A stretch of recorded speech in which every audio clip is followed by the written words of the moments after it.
In August of 1942, an old doctor in the Warsaw Ghetto was given a chance to save himself.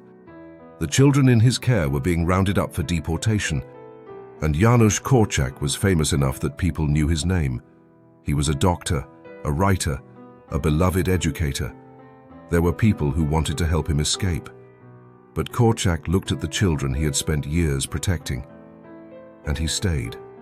His real name was Henryk Goldschmidt, but the world knew him by his pen name, Janusz Korczak.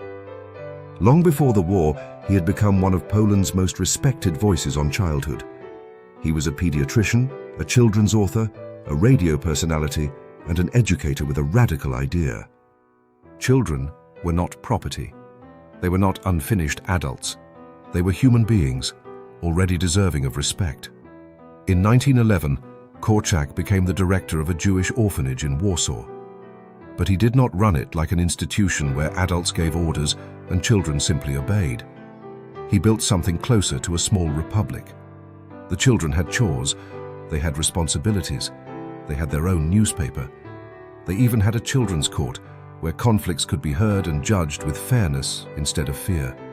To Korczak, caring for children did not mean controlling them. It meant listening to them. It meant protecting their dignity. And for many of those children, he became the steady adult every child deserves, not their father by blood, but the one who stayed. Then came the Nazi occupation of Poland. In 1940, Warsaw's Jewish population was forced into the Warsaw Ghetto. Korczak's orphanage was forced inside it too. The home he had built for children was now trapped behind walls. Food disappeared, disease spread. The streets filled with hunger, terror, and death.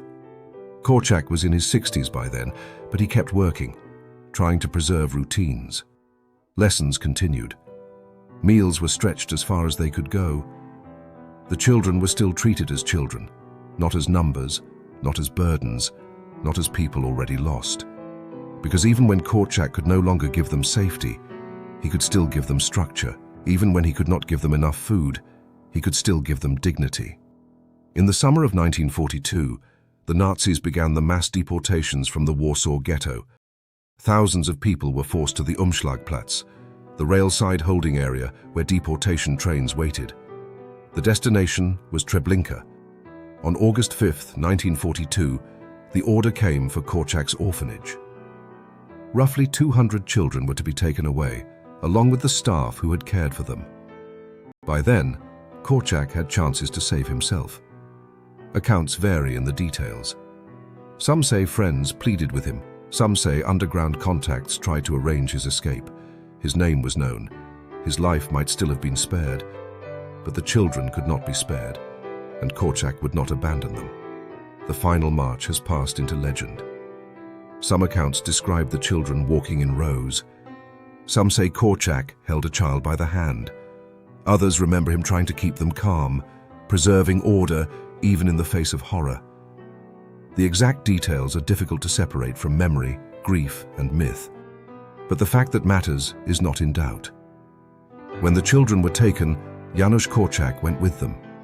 He had spent his life insisting that children deserved to be treated as full human beings. Now, in the final moments, that belief left him with one last duty.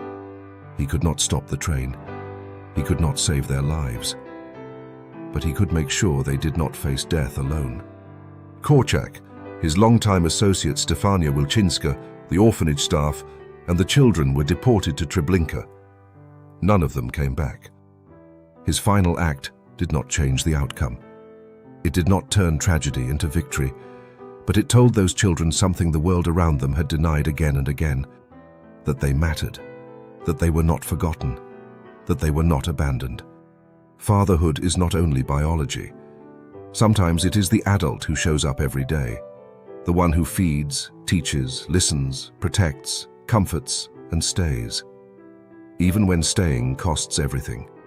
Janusz Korczak was offered a way out, but his children were walking into the dark, so he walked beside them.